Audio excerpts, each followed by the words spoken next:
Hello students, देखिए आज हम शुरू करने जा रहे हैं +1 क्लास का सेकंड लेक्चर, जिसका नाम है रिलेशन एंड फंक्शन, जो सेट से ही रिलेटेड है मोस्टली। तो देखिए हम कैसे रिलेशन एंड फंक्शन, वैसे +2 क्लास में भी ये एक चैप्टर आएगा, लेकिन ये थोड़ा सा एडवांस में आएगा।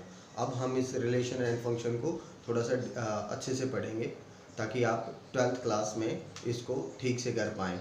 मीन्स अगर आपने +1 में नहीं पढ़ा तो फिर +2 क्लास में इसको अच्छे से नहीं कर पाएंगे। तो देखिए रिलेशन एंड फंक्शन मीन्स पहले हम जानेंगे रिलेशन के बारे में, बाद में देखेंगे फंक्शन।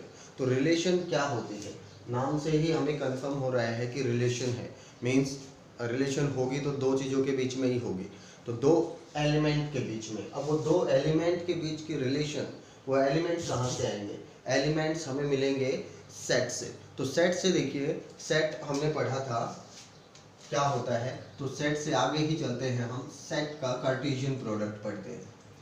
तो हम क्या पढ़ेंगे? Cartesian product of set, Cartesian product of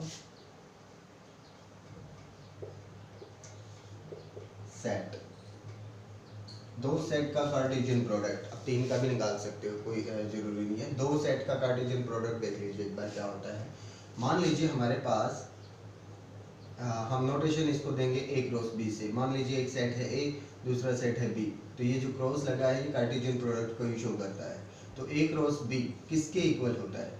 means जो भी इसमें एलिमेंट बनेंगे, ऑब्वियस सी बात है कि दो एलिमेंट तो आएंगे, एक इस सेट का और एक इस सेट का। जो एलिमेंट आकर एक पेयर बनेगा, उस पेयर को हम कहेंगे ऑर्डर पेयर।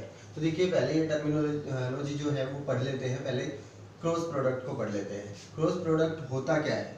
मीन्स पहला जो एलिमेंट इसमें आएगा, दो एलिमेंट आएंगे, एक इधर और एक इधर। तो पहला जो एलिमेंट आएगा वो इस सेट का होगा, दूसरा जो एलिमेंट होगा वो इस सेट का होगा। एक एग्जांपल के थ्रू हम पढ़ लेते हैं। देखिए इसको, तो एक सेट मैंने मान लेना है ए, और दूसरा सेट मैंने लेट कर लेना है बी। तो देखिए late A is equal to ABC and B is equal to 1 2 3, ये होगा। अब देखिए अगर मैं निकालूं A क्रॉस B, तो A क्रॉस B देखिए क्या आता है, होगा ये भी मतलब सेट टाइप ही, करली ब्रैकेट में ही होगा, कॉमा से ही इसके एलिमेंट्स को हम सेपरेट करेंगे, लेकिन वो एलिमेंट क्या होंगे? एक ऑर्डर पेयर होगा। अब ऑर्डर पेयर कैसे बनता है? देखिए पहला एलिमेंट आएगा इस सेट से, दूसरा एलिमेंट आएगा इस सेट से। तो पहले हम इस सेट का एक एलिमेंट उठाते हैं, दैट इज ए। अब दूसरा एलिमेंट इस सेट का आएगा। अब इस सेट के तो तीन एलिमेंट है, तो दूसरा एलिमेंट इसके साथ 1 भी हो सकता है, इसके साथ 2 भी हो सकता है, और इसके साथ 3 भी हो सकता है। ये आ सकते हैं हमारे पास तीनों।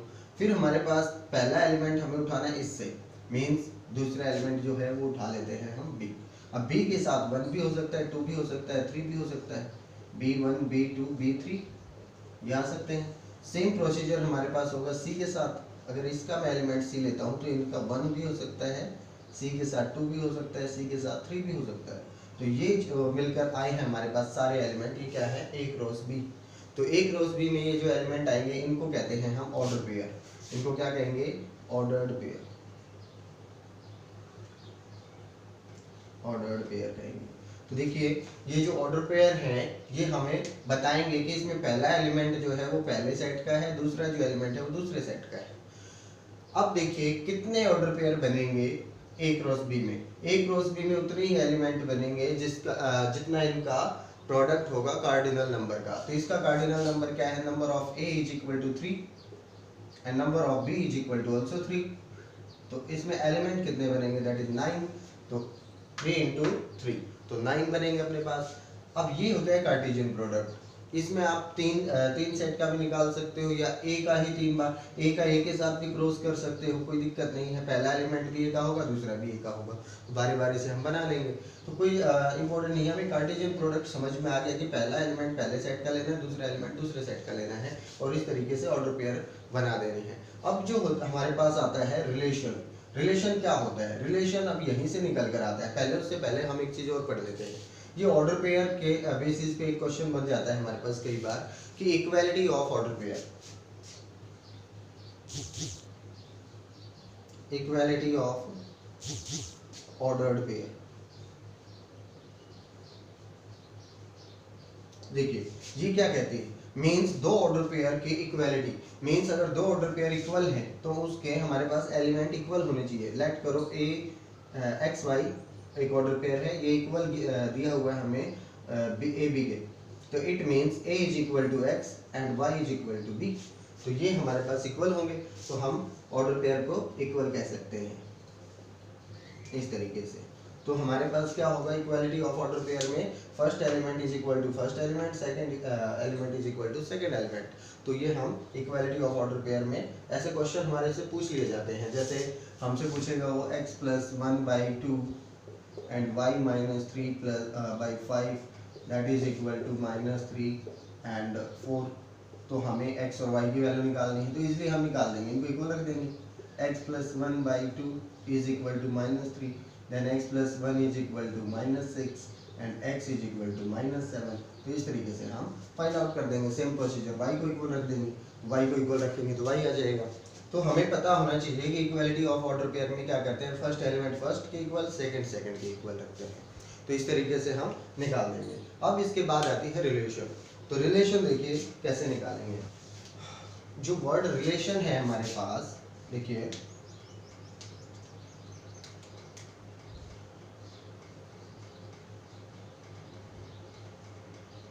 अब वैसे देखा जाए तो हमारे पास ये रिलेट ही तो हैं, फर्स्ट सेट के जो एलिमेंट है वो सेकंड के साथ रिलेट है, तो इट मीन्स यहाँ पे भी रिलेशन है, ये भी एक रिलेशन है, किसी न किसी टाइप के एक रिलेशन है, मीन्स रिलेटेड है ये सारे एलिमेंट एक दूसरे से। लेकिन रिलेशन क्या होती है, ये जरूरी नहीं कि सारे एलिमेंट रिलेटेड हैं, किसी एक स्पेसिफिक कंडीशन के अकॉर्डिंग। मान लीजिए इसने बोला हो कि first element is a vowel, second element is an odd number, तो हमारे पास कंडीशन दी गई है, उस कंडीशन के अकॉर्डिंग जितने भी ऑर्डर पेयर निकल के आते हैं मींस इसका सबसेट बनाते हैं, इसी में से निकले हुए कुछ element means subset of Cartesian product is called a relation under an specific condition. एक स्पेसिफिक कंडीशन के अकॉर्डिंग इससे निकला हुआ जो सबसेट होता है उसी को हम क्या कहते हैं, रिलेशन कहते हैं। तो देखिए हम कोई भी एग्जांपल ले सकते हैं, यहाँ से भी ले सकते हैं, या कोई भी अकॉर्डिंग टू गिवन कंडीशन, दो सेट दिए हुए मिलेंगे, जरूरी नहीं यही मिले, कुछ भी मिल सकता है, ये तो मैंने एग्जांपल लिया है, कुछ भी मिले उसका कार्टेशियन प्रोडक्ट निकालेंगे, उसी में से बनेगी एक रिलेशन, मींस उसी का क्या होगा सबसेट। तो रिलेशन क्या होती है, a subset of Cartesian product of two set.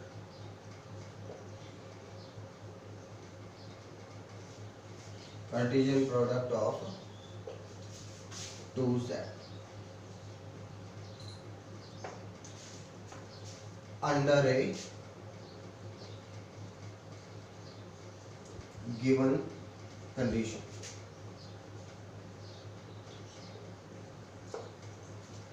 इसको आप समझने के लिए अपनी लैंग्वेज में ही इसकी डेफिनेशन को पढ़ सकते हैं, याद कर सकते हैं, बुक में तो मिलती है तो वो सबको समझ में नहीं आती, किसी को उसकी लैंग्वेज समझ में नहीं आती, हम अपनी मर्जी से एक बार इसको समझने के लिए अपनी लैंग्वेज बना के हम इसको पढ़ सकते हैं।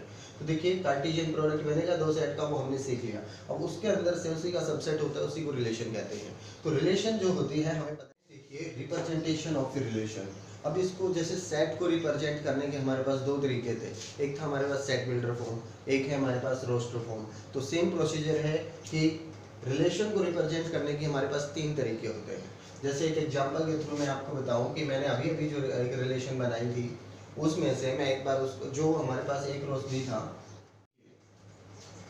इसके अंदर से रिलेशन मैंने निकाली। मान लीजिए let R is a relation, मैंने इसको लिखा X Y such that X is a vowel and y is an odd number। तो देखिए हमारे पास ये है सेट बिल्डर फॉर्म, क्यों, क्योंकि इसमें एक प्रॉपर्टी लिखी हुई है एलिमेंट्स की, जैसे सेट में होता था सेट बिल्डर फॉर्म, तो वही हमारे पास है सेट बिल्डर फॉर्म है रिलेशन की, जिसमें ऑर्डर पेयर दिखाया जाएगा। उसमें क्या होता था एक्स, क्योंकि एक ही एलिमेंट आता है सेट में, और फिर उस एलिमेंट की प्रॉपर्टी, यहाँ पे ऑर्डर पेयर और उस ऑर्डर पेयर की प्रॉपर्टी दी जाएगी।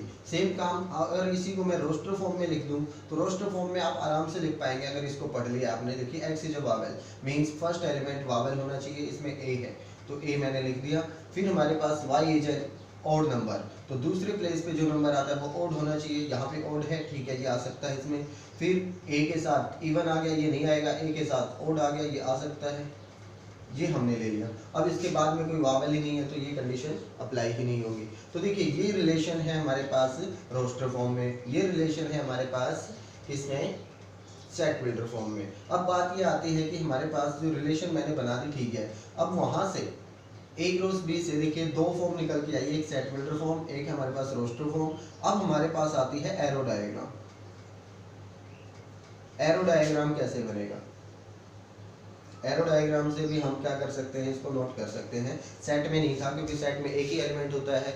एरो बनाएंगे किससे? यहाँ पे होता है हमारे पास एरो डायग्राम। देखिए रिलेशन में यहाँ पे मैंने लिख दिया ए सेट, यहाँ पे लिख दिया बी सेट। ए सेट के अंदर एलिमेंट है A B C, B set के एलिमेंट है 1 2 3।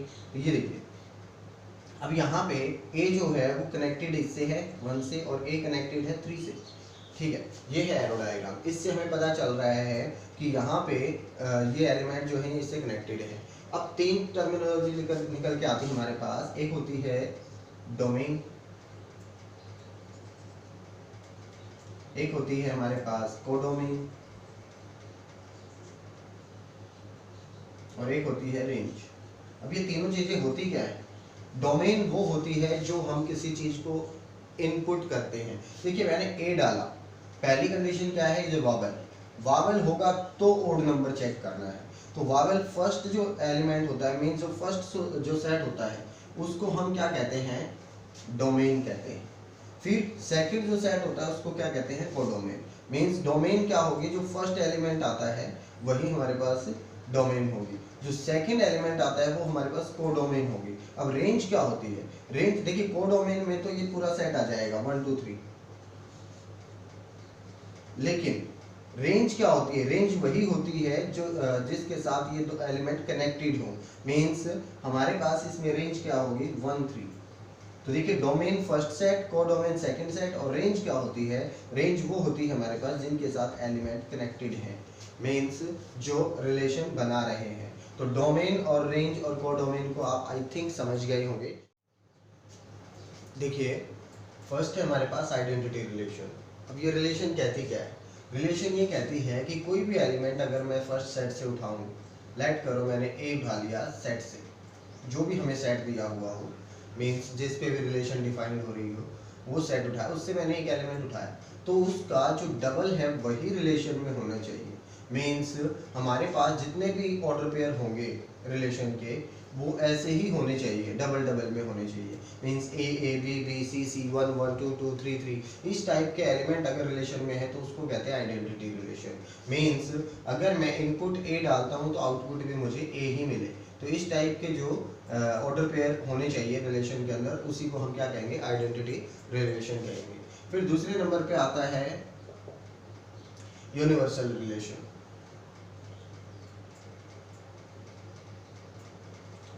नाम से ही पता चल रहा है यूनिवर्सल। तो देखिए यूनिवर्सल रिलेशन कौन सी होती है? जैसे यूनिवर्सल सेट होता था, मीन्स सेट क्या होता था? जिससे वो सेट होता था जिससे सारे दिए हुए सेट निकले हुए हैं, मतलब सबसेट होते थे सारे उस सेट के। मीन्स एक सेट है बड़ा सा, उसके सारे सबसेट निकले हुए हैं, तो उसको इन सब का यूनिवर्सल सेट कह देते थे। तो यहाँ पे यूनिवर्सल रिलेशन क्या होगी? रिलेशन निकलती कहाँ से है? ए क्रॉस बी से। मीन्स जो क्रॉस प्रोडक्ट होता है वही हमारे पास पूरा का पूरा क्या होता है?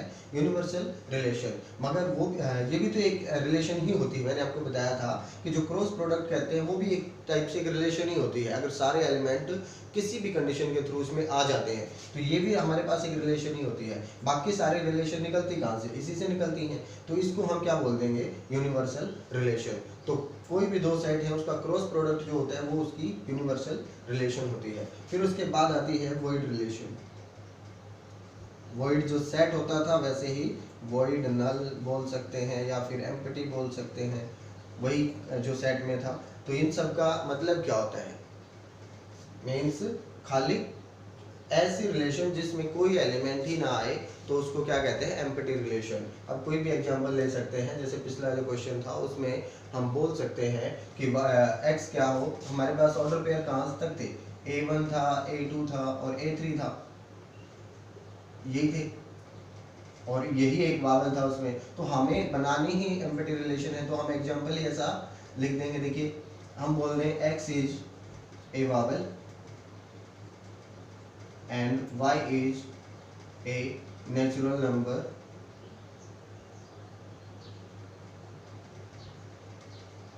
greater than 3,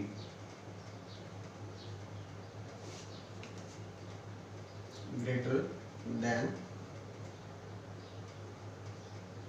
3, इस तरीके से। अब देखिए वावल तो है ठीक है ए, लेकिन ग्रेटर देन 3 नंबर नेचुरल है ही नहीं इसमें, 4 वगैरह कुछ, तो इस रिलेशन के अंदर क्या कोई एलिमेंट कोई ऑर्डर पेयर बनेगा ही नहीं, तो ये रिलेशन कैसे हो जाएगी, एम्पैथी रिलेशन हो जाएगी। तो इस तरीके से हम एम्पैथी रिलेशन बता सकते हैं। इसके बाद आता है हमारे पास inverse relation. Inverse relation, inverse relation देखिए क्या होती है।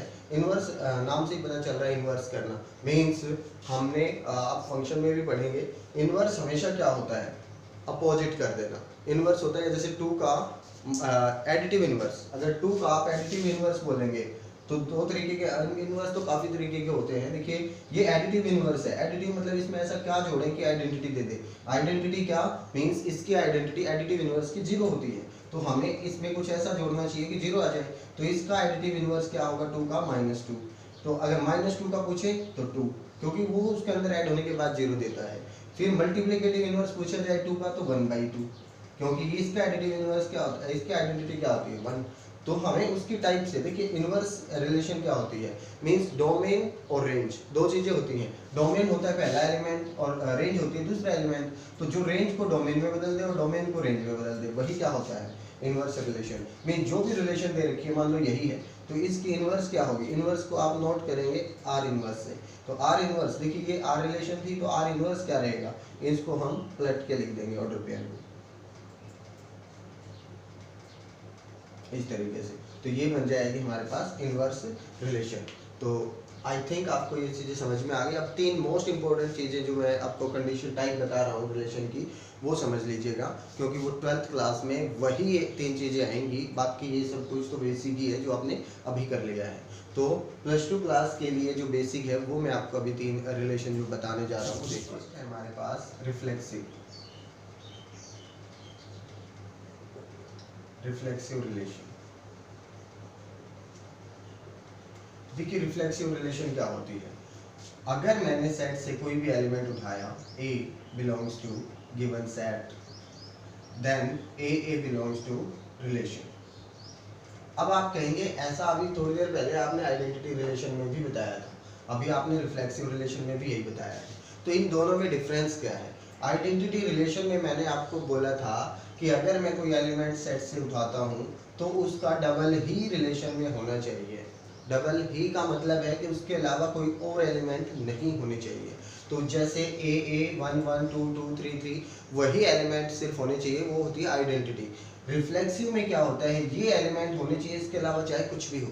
मीन्स वहाँ पे अगर रिलेशन में मेरे पास मान लीजिए ये सेट में ये एलिमेंट है, तो हमारे पास रिलेशन में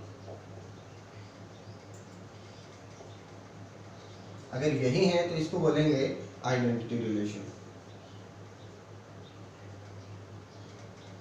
आइडेंटिटी रिलेशन। और अगर मैं रिफ्लेक्सिव के लिए जाता हूं तो रिफ्लेक्सिव में ये होगा AA BB CC and AB, कुछ भी हो सकता है, इनके अलावा भी कुछ हो सकता है, उसके लिए हम क्या बोलेंगे रिफ्लेक्सिव। और अगर यही 3 एलिमेंट है इसके अलावा और कुछ है ही नहीं, उसको बोलेंगे आइडेंटिटी। तो आइडेंटिटी और रिफ्लेक्सिव में आपको डिफरेंस समझ में आ गया होगा। अब सोचिए क्या ये जो रिफ्लेक्सिव रिलेशन है ये आइडेंटिटी को कह सकते हैं, ध्यान से देखिए, रिफ्लेक्सिव को आइडेंटिटी नहीं कह सकते क्योंकि रिफ्लेक्सिव में और एलिमेंट भी है, लेकिन आइडेंटिटी को रिफ्लेक्सिव कह सकते हैं क्योंकि रिफ्लेक्सिव की कंडीशन यही है और वो उसके अंदर शामिल है। आई कि नहीं बात समझ। तो आइडेंटिटी को ही रिफ्लेक्सिव कह सकते हैं, लेकिन रिफ्लेक्सिव को आइडेंटिटी नहीं कह सकते। आई थिंक आपको समझ में आ गया है। मीन्स आइडेंटिटी के अंदर वही एलिमेंट होते हैं जो डबल डबल हैं, रिफ्लेक्सिव के अंदर उनके अलावा भी कोई एलिमेंट हो सकता है। अब सोचिए इसके अंदर तो डबल डबल है, वही रिफ्लेक्सिव की कंडीशन है, तो रिफ्लेक्सिव तो हो ही सकती है ये, लेकिन आइडेंटिटी कंडीशन ये कहती है कि उसके अंदर और एलिमेंट होना ही नहीं चाहिए, इसलिए ये आइडेंटिटी नहीं कहलाएगी। समझ आई बात? तो आपको ये दोनों में डिफरेंस आपको समझ में आना चाहिए। कंडीशन एक जैसी ही दिखाई देती है जब फर्स्ट टाइम आप पढ़ेंगे इसके डेफिनेशन को, तो हमारे पास ये कंडीशन सेम ही दिखती है। तो देखिए रिफ्लेक्सिव क्या होती है, अगर कोई एलिमेंट मैंने सेट से उठाया तो उसका डबल उसके अंदर होना चाहिए। तो अब आती है दूसरी condition, symmetric. Symmetric relation, symmetric relation कौन सी होगी? तो देखिए सिमेट्रिक क्या होती है, सिमेट्री होती क्या है कि एक टाइप का है तो उसका अपोजिट भी हो उसके अंदर। मीन्स मैंने एक ऑर्डर पेयर रिलेशन से उठाया, मैंने मान लिया कि ऑर्डर पेयर रिलेशन में है, एक ऑर्डर पेयर आपको रिलेशन से उठाना है। मान लो कोई रिलेशन आपको दे रखी है, उसका कोई भी एक ऑर्डर पेयर आपने उठा के रख लिया, ठीक है। अब आपको चेक क्या करना है, चेक ये करना है कि उसके अंदर ये ऑर्डर पेयर है कि नहीं। अगर ये ऑर्डर पेयर भी रिलेशन में है तो वो सिमेट्रिक होगी, अदरवाइज अगर ये नहीं है तो वो रिलेशन सिमेट्रिक नहीं होगी। तो आपके पास एक ऑर्डर पेयर रिलेशन से उठाना है, उसका अपोजिट आपको चेक करना है। अगर वो रिलेशन में है तब तो हम क्या कहेंगे, सिमेट्रिक। अगर वो रिलेशन में नहीं है तो हम बोल देंगे कि ये सिमेट्रिक नहीं है, अनसिमेट्रिक है। तो देखिए फिर इसके बाद आती है थर्ड जो कंडीशन है वो,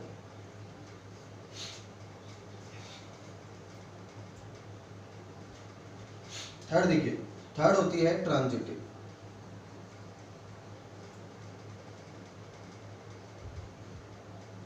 ट्रांजिटिव रिलेशन, ट्रांजिटिव रिलेशन क्या होती है? अब देखिए इसमें मैंने सिर्फ एक एलिमेंट उठाया था, उसका मैंने डबल चेक कर लिया, रिफ्लेक्सिव हो गई।